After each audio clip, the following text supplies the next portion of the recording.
டேய், என்ன வேலைக்கு போனேன்னு கேட்டேன். ஆண்டாள் சொன்னால என்ன பண்ண சொல்றேன். 2 நாள் 5000 சம்பாதிக்கிற மாதிரி ஒரு நல்ல கான்ட்ராக்ட் வேலை வந்துச்சு. சரி போய் பண்ணிட்டு வந்தேன் நான். டேய், அதுக்காக செங்கச்சோலையில போய் கையெல்லாம் புண்ணாகிற அளவுக்கு வேலை பார்த்துட்டு வரணுமா? நான் இன்னும் ஒன்று மாதிரி பெரிய படிப்பா படிச்சிருக்கேன். 8ஆம் கிளாஸ் படிச்சவனுக்கு என்ன வேலை கிடைக்குமோ அந்த வேலை தானே கிடைக்கும். ஏண்டா, படிப்பு இல்லாம எவனும் முன்னேறினதே இல்லையா? இதே சென்னைக்கு வந்து பாரு. உன்ன மாதிரி ஸ்கூல் படிப்பே முடிக்காத ஒருத்தர் சாதாரணமா சின்னதா ஒரு கடை ஆரம்பிச்சாரு. இப்ப அந்த ஏரியாக்கே அவர் தான் அடையாளமா இருக்காரு. அந்த கடை உலகம் பூரா இருக்கு. அவர் என்ன மாஸ்டர் டிகிரியா படிச்சாரு? தொழில் பண்றதெல்லாம் நமக்கு செட் ஆகாது மாப்பிள்ள. டேய், ஏன்டா செட் ஆகாது? செட் ஆகாதுன்னா செட் ஆகாது, விடுறா. டேய், அதெல்லாம் செட் ஆகும். ஆனா தொழில் பண்றதுக்கு பணம் வேணும். அதனால செட் ஆகாதுன்னு சொல்றேன். கரெக்டு தானே? அப்படியே வச்சுக்கலாம். ஏன்டா, உனக்கு நான் இல்லையா? ஏன் உனக்கா நான் இதெல்லாம் செய்ய மாட்டேனா? இவர் மாப்பிள்ள என்னை இந்த மாடியில இருந்து குதிக்க சொல்லி நான் குதிக்கிறேன்டா. ஆனா இந்த பணம் கொடுக்கல் வாங்கல் நம்மளுக்குள்ள வேண்டான்னு அவங்க கிட்ட ஏற்கனவே சொல்லியிருக்கிறேன். அப்ப நீ என்ன ஃப்ரெண்டா பார்க்கல, அப்படித்தானே? ஃப்ரெண்டா பாக்குறதுக்கு பணம் வாங்குறதுக்கு என்னடா இருக்கு? ஃப்ரெண்டா பாக்குறதுனால தான் பணம் வேண்டாம்னு சொல்றேன். புரிய மாட்டேங்குது உனக்கு? நம்ம 2 பேரும் கடைசி வரைக்கும் ஃப்ரெண்டா இருக்கணும். அதுக்காக தான் சொல்லிட்டு இருக்கேன். புரிஞ்சுக்கோ. பணம் பாம்பு மாதிரி மாப்பிள்ள. என்னதான் பால் ஊட்டி வளர்த்தாலும் ஒரு நாள் கொத்த தாண்டா செய்யும் அது. டேய், பணம் பழக்க வழக்கிட்ட கெடுத்து விட்டுருண்டா. புரிஞ்சுக்கடா. ஐயா சாமி, எனக்கு ஒன்ன மாதிரிலாம் பேச தெரியாதியா? ஆனா ஒண்ணு, ஃப்ரெண்டு ஒருத்தன் நல்லா இல்லாம இருக்கும்போது அவனுக்கு ஹெல்ப் பண்ற நிலைமையில இருக்கிற இன்னொரு ஃப்ரெண்டு அவனுக்கு ஹெல்ப் பண்ணாம விட்டான்னு வச்சுக்கோயேன், அதை விட பெரிய பாவம் இந்த உலகத்துல எதுவுமே இல்லை. டேய், நான் பணம் தரேன்டா, அதை வாங்கி நீ பிசினஸ் பண்ணு, அவ்வளவுதான். அதெல்லாம் எதுவும் வேண்டாம். யாருக்குன்னா அந்த ஆள் எனக்கு கழுவி ஊத்திட்டு இருக்கான். இதுல நான் உங்ககிட்ட பணம் வாங்கிட்டு தொழில் பண்றேன்னு தெரிஞ்சுன்னு வச்சுக்க, இருக்கிற மதிப்பு எல்லாத்தையும் எடுத்துட்டு வந்தாள். இன்னும் எத்தனை நாளைக்கு அந்த ஆளே காரணம் சொல்லிக்கிட்டு இப்படியே இருக்க போற? சரி, அதெல்லாம் விடு. இப்ப நீ தொழில் பண்றதுன்னு முடிவு பண்ணிட்ட. பணத்துக்கு என்ன பண்ணுவ? ஒண்ணு பேங்க்ல லோன் வாங்குவ, இல்ல தெரிஞ்சவங்க கிட்ட கடன் வாங்குவ, அப்படித்தானே? ஆமா.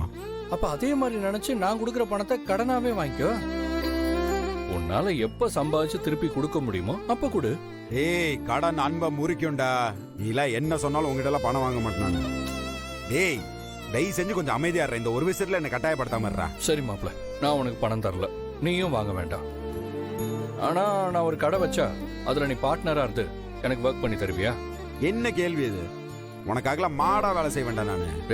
எனக்கு அது போதும்டா. மதுரையில ஒரு ஜவுளி கடை திறக்கலான்னு எனக்கு ஒரு ஐடியா இருக்கு. அப்படியா? சொல்லவே இல்ல. அதுல நீ, நான், இன்னொருத்தர் 3 பேருமே பார்ட்னரா இருப்போம். எப்படி, என்ன சொல்ற? யார் இன்னொருத்தர்? வேற யாரு? ஆண்டாள் தான். அம்மா தான் எல்லாத்துக்கும் ரெடி ஆயிட்டாங்களே, அப்ப நம்ம வீட்டுக்கு போயிடலாமாப்பா? இல்ல தமிழ், உங்க அம்மாவுக்கு இப்ப என் மேல வந்திருக்கிறது வெறும் இறக்கம் மட்டும்தான். இன்னும் அவங்க என்ன முழுசா மன்னிக்கல. அது இல்லப்பா, அம்மா உங்களை ரொம்ப மிஸ் பண்ணாங்க தெரியுமா?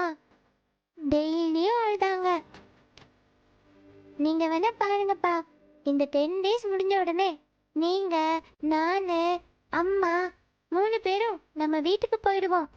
அங்க போய் நம்ம சாரதா பாட்டி, ரத்தனம் தாத்தா, மரகதம் பாட்டி எல்லாரும் ஒன்னா ஜாலியா இருப்போம் பாருங்க. அப்புறம் நான் பழைய ஸ்கூலுக்கு போயிடுவேன். என் பழைய ஃப்ரெண்ட்ஸ் எல்லாம் பார்ப்பேன்.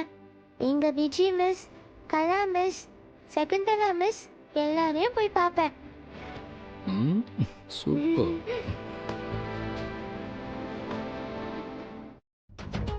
கொஞ்சம் படிச்ச பொண்ணு பேசுறீங்க. காலையிலேயே சொற்பொழிவு நடத்திட்டு இருக்கிற மாதிரி இருக்கு.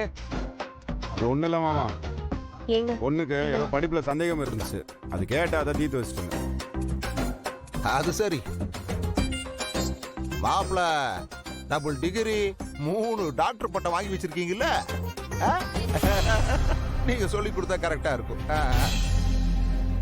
மாப்பிள, ஒரு விஷயம் சொல்ல மறந்துவிட்டேன் பாருங்க. எனக்கு தெரிஞ்சவரோட செங்கல் சூளையில வேலை பார்க்க ஆள் வேணுமா? நீங்க வேணா போறீங்களா? ஏங்க, உங்களுக்கு எதுக்கு இந்த வேண்டாத வேலைலாம்? ஏற்கனவே 2 நாள் அந்த வேலையை பார்த்துதான் கையெல்லாம் வெந்து போயிருக்கு. இப்ப திரும்பவும் அந்த வேலைக்கு போக சொல்றீங்களா? ஏசிலேயே உட்கார்ந்து சட்ட கசங்காம வேலை செய்யறதுக்கு மாப்பிள்ளை என்ன படிச்சா இருக்காரு? அவர் படிச்சிருக்கிறதுக்கு என்ன வேலை கிடைக்குமோ அதை தான் சொல்லி விட முடியும். சென்னையில ஒரு பெரிய ஹோட்டலு, அதோட ஓனர் 3வது என்னமோ படிச்சிருக்கிறாரு. இன்னைக்கு அவர் கடை 1 10 ஆகி 10 100 ஆகி இன்னைக்கு உலகம் ஃபுல்லா வெளிநாட்டுல அத்தனை கடை வச்சிருக்கிறாரு. அவர் வளர்ச்சி அப்படி, படிப்புக்கும் முன்னேற்றத்துக்கும் எந்த சம்மந்தமே கிடையாது மாமா. மாப்பிள எவனோ எங்கேயோ ஒருத்தன் ஜெயிச்சான்னு சொல்லிப்புட்டு அதையே நாம பேசிட்டு இருக்க கூடாதுல்ல.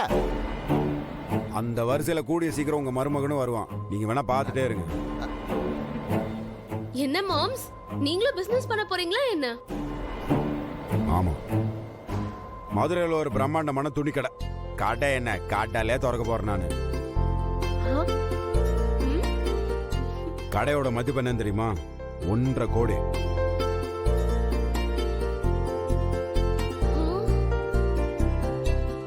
இதா இருக்க மாப்பிள, வாய் இருக்குங்காட்டி கண்டதெல்லாம் பேசிட்டு இருக்கடாதாமா.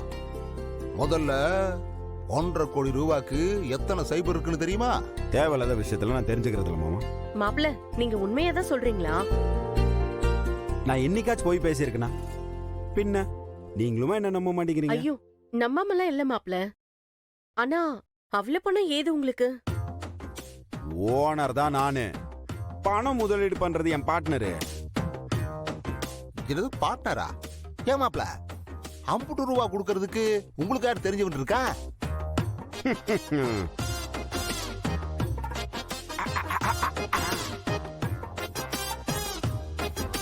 ஹலோ பார்ட்னர், என்ன பண்ணிட்டு இருக்கீங்க?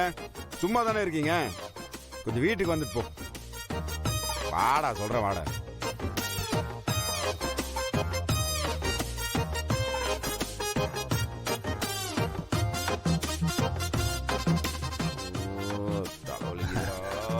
மாப்ள, டேய் மாப்ள, வா உட்காரு வா.